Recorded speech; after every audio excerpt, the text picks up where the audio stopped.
Arsenal yari yaratsinze igitego kimwe ku busa mu kintu ubanza NDP7 abantu bibazaga bati se Arsenal bayishyura ese Arsenal yaterekamo ibindi ariko abongereza banditse ngo with the disappointing result Arsenal qualifies for the next round, ngo nubwo babonye umusaruro utari mwiza ngo ariko Arsenal ibonye itike ijya muri kimwe cya kabiri kirangiza. Arsenal yakomeje mu mukino w'umwumbati pe.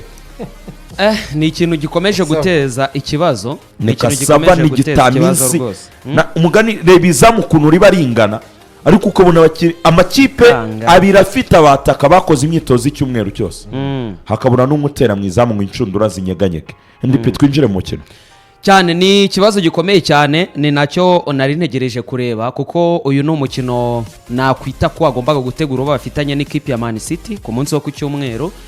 Urumva ko rero kwitwara neza kuri uyu mukino byari ku boostinga byibura mu buryo bw'imitekerereze ku bakinnyi ndetse no kuri squad muri rusange y'ikipe ya Arsenal. Ni ikibazo imaranye iminsi cyo kutinjiza ibitego kuko ikipe ya Arsenal tuvuga byibura muri game 5 heruka gukina imaze kwinjizamo ibitego 3 byonyine, ibitego 3 byonyine muri izo game 5. Ubwo ndi gushyiramo n'uyu mukino bakinaga yatsinzemo game imwe yonyine, hanyuma inganyamo game imwe, izindi 3 irazitakaza. Urumva ko rero no musaruro utari mwiza cyane kuri ekipe ya Arsenal.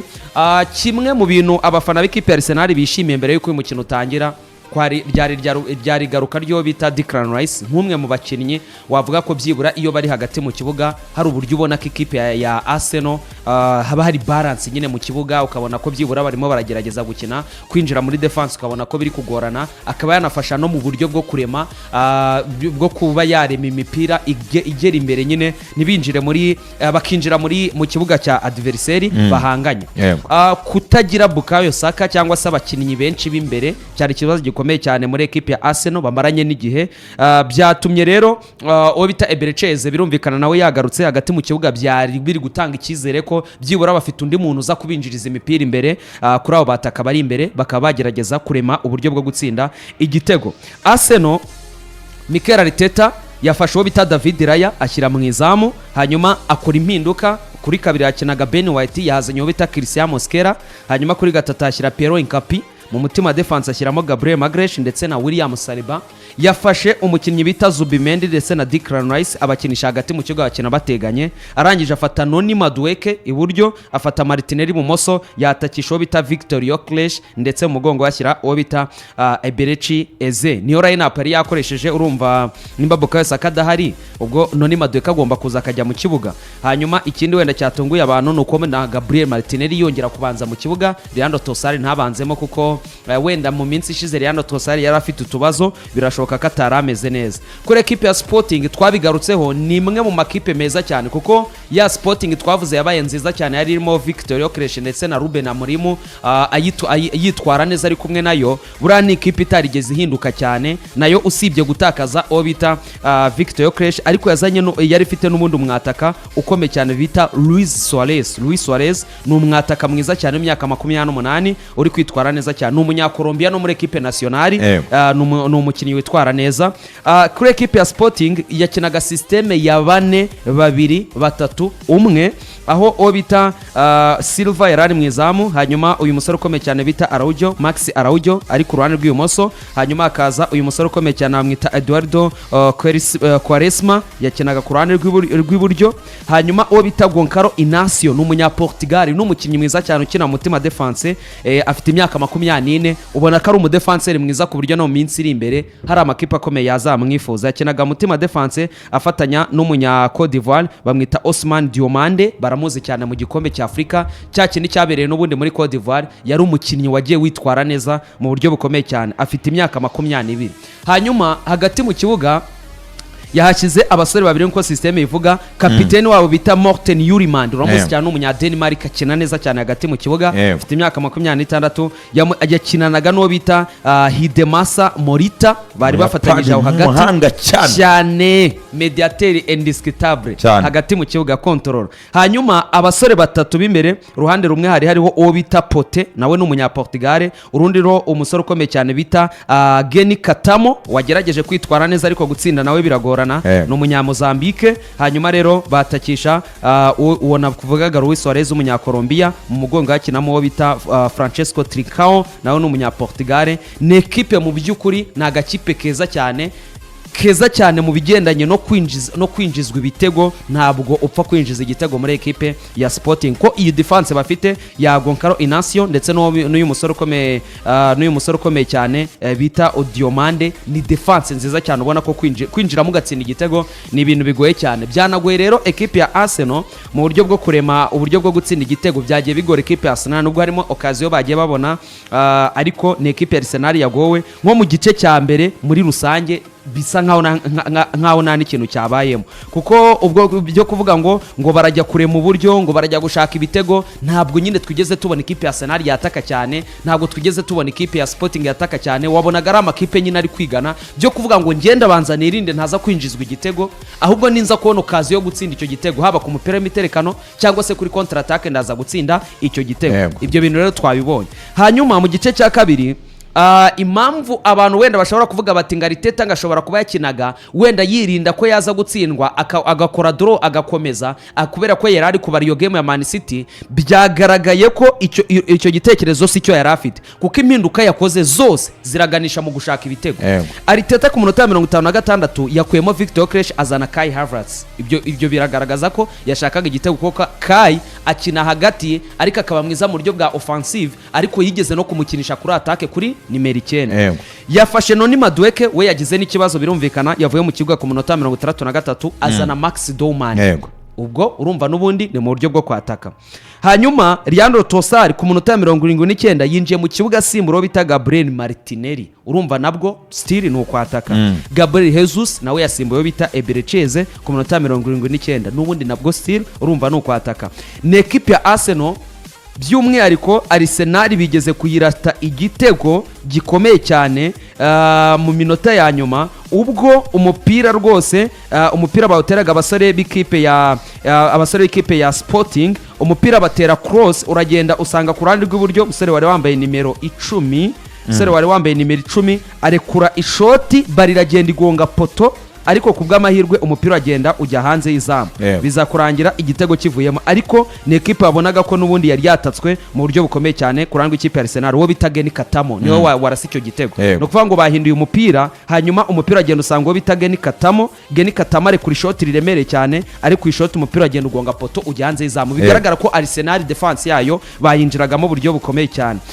Biragorana cyane kenshi ko match banganyije no bakanganya ubusa ku busa kuzisesengura cyangwa kuzivugaho byinshi, ariko ugiye kureba navuga ko ari Mikel Arteta nyine nkuko yabivuze mbere y'umukino, cya kintu cya fire cyangwa se ya pressure nyine n'ubundi iri kuri equipe ya Arsenal, aricyo kintu gisa nkaho kiri kugenda kimukurikirana. Gusa ku mugoroba ikiza nawe yamaze kubimenya, arabanza aravuga ati mbanze ndanangire defense yanjye, kuko yarabizi ko gutsinda igitego n'ubundi siri ni ibintu birimo bimugora. Aravuga ati byibura nimfata Christian Mosquera kuri kabiri nkafata Inkapi kuri gatatu na William Saliba na Gabriel Magalhaes, urumva abo ba defenseur bose bafite ubushobozi bwo gukina mu mutima defense, ariko bakigiramo n'akantu ko kuba bakina mu mpande. Icyo kintu yagimaze kugikora na Declan Rice yaje hagati mu kibuga, byari ibintu nyine byari biri kumufavoreza kuvuga ngo ntabwo ndibuze kwinjizwa igitego. Icyo kintu rero ntekereza ko byibura byafashije ikipe ya Arsenal gusoza batinjijwe igitego bahita banakomeza. Bari ibihe bigoye cyane, kuko kino cyumweru cya Arsenal cyari kigoye. Kuvuga ngo watakaje Carabao Cup utsinzwe na Man City, uraza usezererwa muri FA Cup, uza muri Champions ni witwara neza ko watsinzwe n'ikipe ya Bournemouth. Biba ari cyumweru kigoye cyane kuvuga ngo abakinnyi baze kugaruka, hakiyongeramo n'utwo tubazo tw'imvune twari turi kugenda tuza muri ekipe ya Arsenal, ukabona ko ari ikibazo gikomeye cyane. Icyo ngicyo wenda umufana wa Arsenal yakishimira, nubwo wenda mu buryo bw'imikinire byo byagiye bitangira kera batsinda za Everton bagowe, bakagenda batakaza imikino n'indi bagiye batsinda mu buryo bugoranye cyane. Ubona ko nyine mu buryo bw'imikinire Arteta nawe akwiye kugira ikindi kinahindura, ariko n'abakinnyi bakirwanira bo ubwabo, bimwe twagarukaga ejo bundi. Abakinnyi nyine bakumva ko nabo bakwiye kugira icyo bakora kugira ngo nyine batware igikombe cyangwa se bitware neza. Ugiye kureba umukino na equipe ya Arsenal, wenda wavuga ngo muri bwa buryo bwayo bw'imikinire baba bafite umupira, ntabwo ariko byagenze, kuko game yarangiye Arsenal guhererekanya ku kigero cya 50%. Ikipe ya Sporting nayo ifite 50%. Urumva bapezanyaga, imwe yatakaga indi ikataka. Hanyuma Arsenal si n'ikipe wavuga ngo yatatse cyane ngo kuri match yari ifiteho ijambo kurusha ikipe ya Sporting. Yego. Yasoje umukino iteye amashoti 15, Sporting itera amashoti 8. Muri aya mashoti 15 shot on target imwe mu mashoti 15 shot on target imwe. Ekipe ya Sporting nayo mu mashoti 8 yabonyemo shot on target imwe. Ni amakipe yafunganye cyane. Hanyuma bateyemo shot of target ubwo birumvikana zigera ku 8. Hanyuma ekipe ya Sporting iteramo shot of target zigera kuri 6. Hanyuma andi amashoti 6 barayabroka. Irindi shoti rimwe ku ruhande rw'ikipe ya Sporting, abasore ikipe ya Arsenal barariboroka. Ntekereza ko rero kuri iyi game Cedro nta byinshi byo kuvuga byinshi biriho, ahubwo ikiza wenda no kwishimira ko byibura ekipe ya Arsenal yabashije kwikarifia, cyo bakwiye kukishimira. Noneho bikaba byanatanze motivation izatuma bajya gukina n'ikipe ya Man City bavuga bati turacyari muri izi league ko nibyo bikombe biri basigayeho. Byibura ibyo bintu bizagenda bibasunika, n'abakinnyi bandi bagiye bagira ibibazo by'imvune bazabagenda bagaruka ku buryo tuzabona ikipe ya Arsenal igerageza kwitwara neza. Kimwe mu bintu bindi twabonye by'ingenzi ubwo nuko ekipe ya Arsenal byibura Riteta aricyo ayifashije, ko Riteta nyuma yo kuza akayifasha kongera kubona itike yo gukina Champions League, ko byari ibintu bigoranye cyane kubona itike yo gukina Champions League.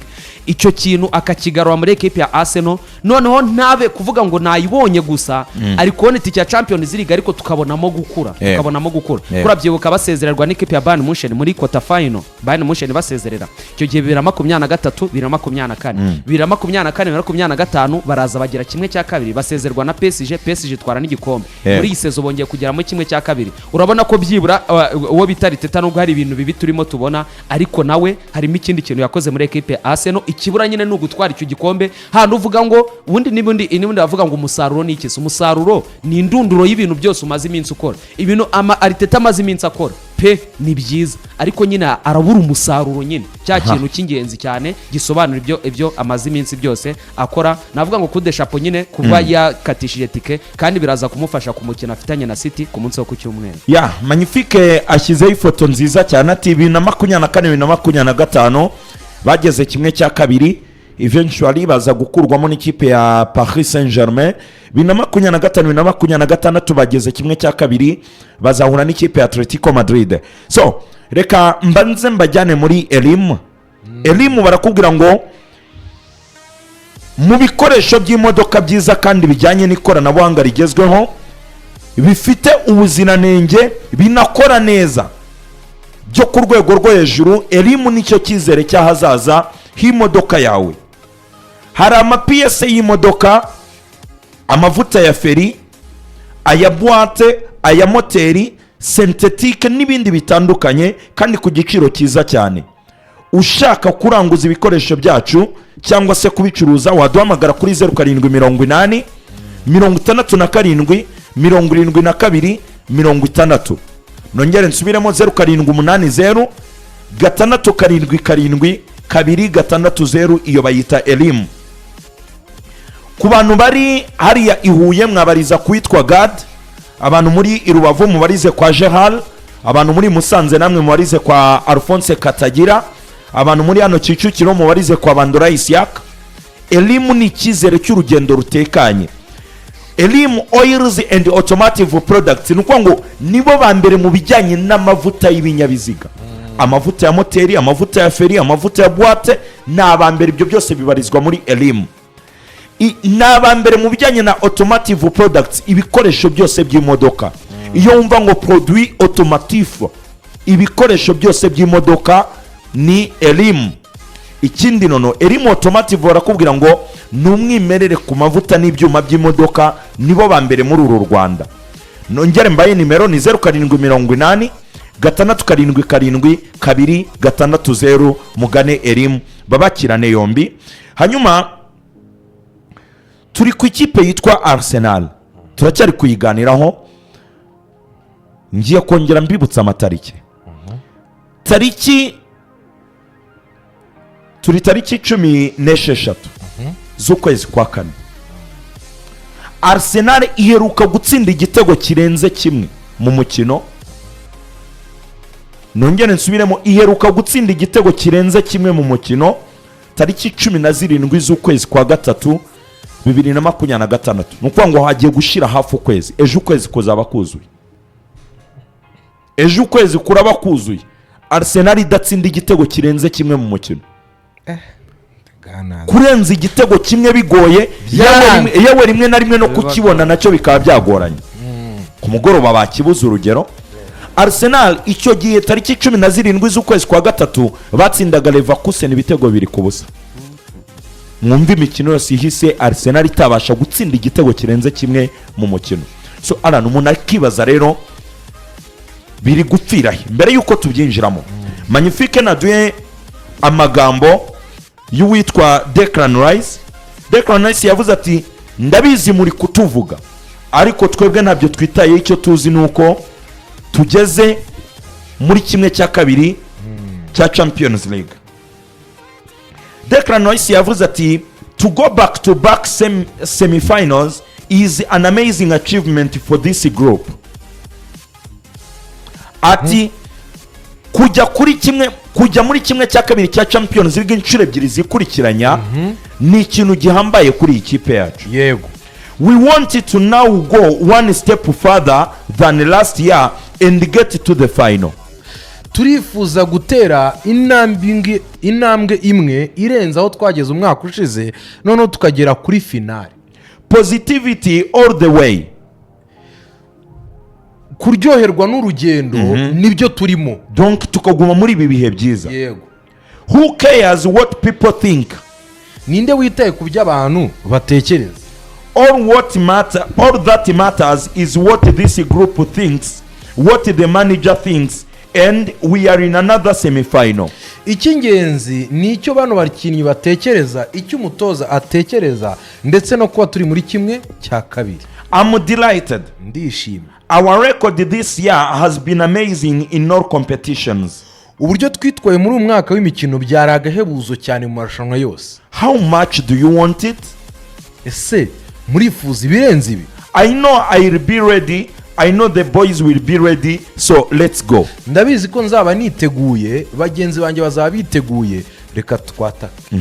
So aya n'amagambo ya Declan Rice. Alan, nyine aragerageza kwerekana ko hari icyo groupe yabitekereza, hari iki kipe itekereza. Tanu mwese muri kuvuga murashaka dukora ibingana iki? Kuba tugeze mu kimwe cya kabiri twikurikiranya si ibintu byiza. Ariko se Alan, are they producing a better performance? That one enough one. Amereye ku mukino gato cyane Cedro, ntabwo ndi bugiye muri match nyizi n'indi P7 ari byo yakomojeho by'ingenzi. Ariko no gukomera amashyo bita David Raya wakuye agahigo k'umuzamu mu mateka ya Arsenal maze gukora clean sheets nyinshi muri UEFA Champions League. Ubwo yakoraga agahigo ko bita Lehmann wakinnye imikino 35 akina Arsenal, akora clean sheet 17 muri zi league. Uwo bita Raya akinnye 33 mikekuye, akora clean sheets zigera ku 18. This season David yakinnye match 11, clean sheet 8, saves 28, yijwe ibitego 3 byonyine kuri match 11. Ibyo bigaragaza iki? Bigaragaza ko byibuze David Raya na departement ye hari uburyo muri zirigi bo bari gutanga receipt za icyo kijye ku ruhande. Dore sasa Cedric cyo mbajije. Magnifique ari statistique muhaye nazitwereke duhita twese tugira imunge. Dutinyemo. Match zibaye 5, Arsenal itsinzwe 3, inganyije imwe itakaje. Yatsinze match imwe, yatsinze Sporting kimwe ku busa. Yatsinzwe na Southampton, itsinzwe na Man City, inganya na Sporting. Muri izo match 5 Cedro nagerageje kureba kuri statistique icyo bita underlying numbers. Equipe ya Arsenal yagize ball possession 52 n'ibice 2%. Bivuze ko Arsenal nigize domina iyi mikino. Kudomina nyine gushyira dominance igaragara. Ni ukwiharira umupira mu buryo bufatika, nyine tukabona possession ya 60 nibura. Equipe ya Arsenal igize koroneri 3 n'enye. Cedro Arsenal iri gutsinda igitego cya koroneri rya tariki ya mbere z'ukwezi kwa gatatu. Abantu bari kumva icyo kintu. Tariki ya mbere kwezi kwa gatatu. Dore ikintu ndi kuvuga akanya. Arsenal ntabwo iri kuba nziza mu kwiharira umupira. Arsenal ntabwo iri kuba nziza mu kubyaza umusaruro za koroneri zayifashaga kubona ibitego muri situation zigoranye. Ibyo ni ibintu Arsenal yasubiyeho inyuma. Koroneri 34 nta gitego kiri. Nta gitego. Nta nicyo banze. Dukomeze. Equipe ya Arsenal yateye amashoti 70. Ubwo no average amashoti 70 muri match 5 ubwo nangaye ku mukino. Ubwo on average yabara amashoti nibura 18. Sibyo? 18. reka tumanuke mu mashoti 18 ugize angahe on target on average ku mikino kuko on target zabaye 19 mu mikino 5 on target 19 bivuze yuko ku mukino Arsenal igira on target byibuze enye sibyo wabonyemo ibitego bingahe bibiri byonyine mu mashoti 70 wateye ubwo ni mu mikino 5 iheruka abantu turiko turajana yego bivuze ko equipe ya Arsenal aka kanya niyo version ya Arsenal mbi uyu mwaka kandi tugeze mu gihe Arsenal igomba kubiri kubara ku bikombe yego sindajya mu cyo bakwishimira nyuma ya match ya Sporting reka mbaze nditse kuri icyo kintu kuko nicyo cy'ingenzi equipe ya Arsenal kuri Mikel Arteta nimba aka kanya ufite imikino 5 uteye koroneri 3 nenye amashoti 70 on target 19 ugatsindamo ibitego biri byonyine ugatsindamo match imwe ugatakazamo match 3 icyo bisobanuye ni iki you're picking the wrong time to be off track urimo urahitamo igihe kibi cyo kuba wava ku bintu impamvu ufite City muri weekend ese iyi City niyo ugiye gushyira izi meforme kuko City ni nayo yatangije izi meforme City niyo yabanje kukwambura umwambaro w'ubwibone ikugaragariza isi Southampton irakubona Sporting bitsinda kimwe Bournemouth irakubona Bournemouth Andoni Iraola yahise akina nk'ibintu Guardiola yakiniye Arsenal cyane ndakwima umupira n'ubuhiga ndawunyuza mu mande ibibazo bikubana ibibazo icyo tugishyeye ku ruhande dore ikintu gihari kuri Mikel Arteta Mikel Arteta hari ikintu yahisemo muri Arsenal twagiye tugikomoza tuvuga tuti buriya intsinzi niyo y'ingenzi ariko se dore kamwereke buriya hari ikintu utazatandukanya n'umupira resultat ni ingenzi watsinda match 5 zikurikirana resultat is the past Arsenal ni si yiyoboye urutonde itsinzwe muri weekend abantu bazibuka ibyiza yakoze sezo yose Arsenal ni itsindwa na Atletico Madrid bazibuka ko yarani beaten kareka sari byakoze byiza dore icyo nshaka kuvuga resultat ziri temporary